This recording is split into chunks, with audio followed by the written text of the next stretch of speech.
Hello दोस्तों, कैसे हैं आप लोग। आज मैं आप लोगों के लिए UP board 2026 class 10th chapter 9 प्रकाश की परावर्तन एवं अपवर्तन से जितने भी टॉप 40 इंपॉर्टेंट ऑब्जेक्टिव क्वेश्चन बन सकते हैं सभी प्रश्नों को लेकर आया हूं। आप लोग सभी क्वेश्चन को बहुत ध्यान से देखिए और क्वेश्चन को बनाने का प्रयास कीजिए। वीडियो के लास्ट में कमेंट बॉक्स में आप लोग अपना स्कोर कमेंट करके बताएं कि आप लोगों ने 40 में से कितना क्वेश्चन सही किया। शुरू करते हैं पहला क्वेश्चन। परावर्तन के कितने नियम होते हैं? 1, 2, 3, 4। परावर्तन के कुल 2 नियम होते हैं। ऑप्शन नंबर बी आपका सही उत्तर है। परावर्तित किरण, आपतित किरण तथा विलंब किस बिंदु पर मिलते हैं?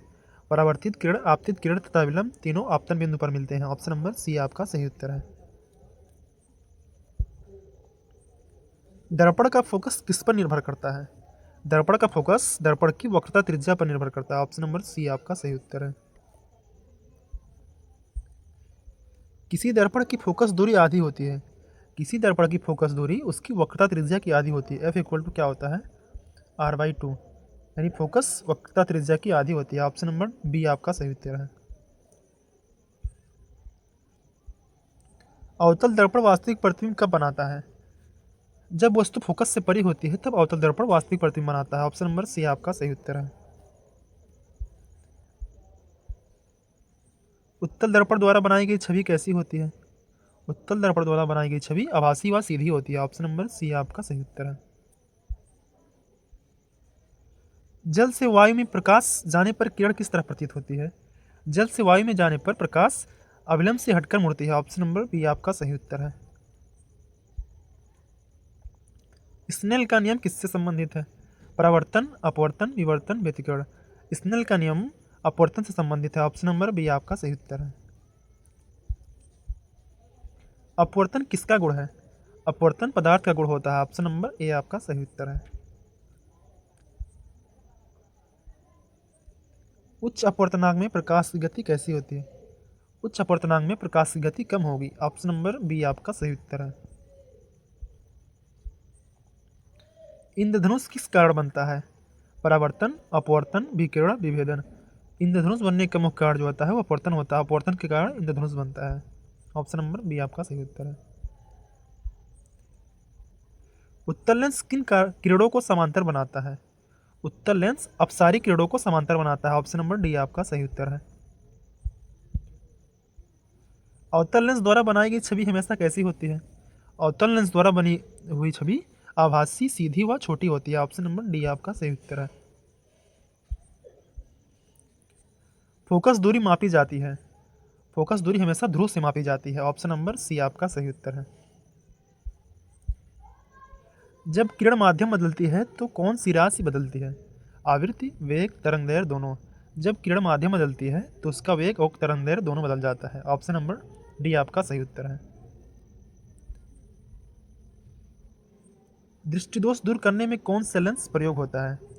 दृष्टिदोष दूर करने में अवतल लेंस का प्रयोग होता है। ऑप्शन नंबर बी आपका सही उत्तर है। कैमरे में किस लेंस का प्रयोग होता है? अवतल, उत्तल, समतल, द्वितल। कैमरे में उत्तल लेंस का प्रयोग होता है। ऑप्शन नंबर बी आपका सही उत्तर है। पेरिस्कोप किस सिद्धांत पर काम करता है? अपवर्तन, परावर्तन, विकिरण, प्रकीर्णन। पेरिस्कोप परावर्तन के सिद्धांत पर काम करता है। ऑप्शन नंबर बी आपका सही उत्तर है। दर्पण का सूत्र क्या है? दर्पण का सूत्र क्या होता है? 1/f equal to 1/u plus 1/v। Option number A आपका सही उत्तर है। लेंस का सूत्र क्या होता है? लेंस का सूत्र 1/f equal to 1/u 1/v minus 1/u होता है। लेंस के सूत्र में क्या है? बीच में यहाँ पे माइनस लग जाता है। समतल दर्पण की छवि कैसी होती है? समतल दर्पण की छवि आभासी व समान आकार की होती है। ऑप्शन नंबर सी आपका सही उत्तर है। अपवर्तन करते समय प्रकाश की कौन सी राशि समान रहती है, यानी कौन सी राशि नहीं बदलती है? अपवर्तन करते समय प्रकाश की जो आवृत्ति होती है, फ्रीक्वेंसी, वो नहीं बदलती, वो सेम रहती है। ऑप्शन नंबर सी आपका सही उत्तर है। अवतल दर्पण फोकस पर वस्तु रखने पर छवि किस तरह प्रतीत होती है? अवतल दर्पण फोकस पर वस्तु रखने पर छवि अनंत पर बनती है। ऑप्शन नंबर बी आपका सही उत्तर है। सूक्ष्मदर्शी में प्रयुक्त लेंस किस तरह का होता है? सूक्ष्मदर्शी में जो लेंस प्रयोग होता है वो उत्तल लेंस होता है। ऑप्शन नंबर बी आपका सही उत्तर है। किसी माध्यम में प्रकाश की गति अधिक होने पर उसका अपवर्तनांक क्या होगा? किसी माध्यम में प्रकाश की गति अधिक होने पर उसका अपवर्तनांक कम होगा। ऑप्शन नंबर बी आपका सही उत्तर है। हाइपरमेट्रोपिया में कौन से लेंस का प्रयोग होता है? हाइपरमेट्रोपिया में उत्तल लेंस का प्रयोग होता है। ऑप्शन नंबर बी आपका सही उत्तर है। वायु का अपवर्तनांक लगभग कितना होता है? वायु का अपवर्तनांक लगभग 1 के आसपास होता है। ऑप्शन नंबर ए आपका सही उत्तर है। जल का अपवर्तनांक कितना होता है? जल का अपवर्तनांक 1.33 होता है। ऑप्शन नंबर ए आपका सही उत्तर है। सामान्य दृष्टि का निकटतम बिंदु कितना होता है? सामान्य दृष्टि का निकटतम बिंदु 25 सेंटीमीटर होता है। ऑप्शन नंबर सी आपका सही उत्तर है।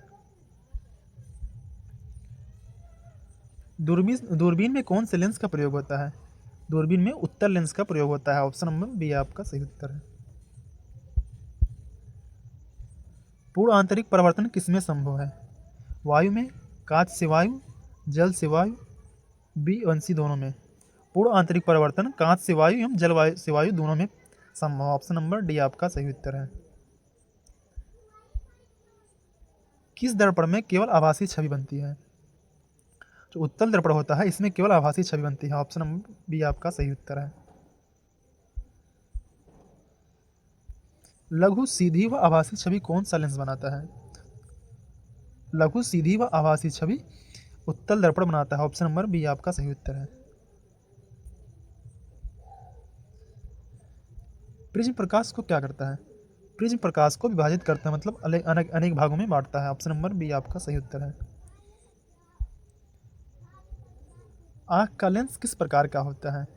आँख का लेंस उत्तल लेंस का प्रकार होता है। ऑप्शन नंबर बी आपका सही उत्तर है। उत्तल दर्पण का प्रयोग कहाँ कहाँ होता है? वाहन के पीछे देखने के शीशे में, कैमरा, माइक्रोस्कोप, प्रोजेक्टर।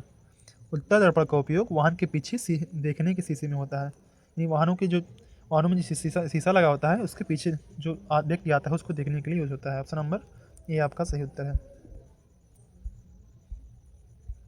अवतल दर्पण का उपयोग कहाँ पे होता है?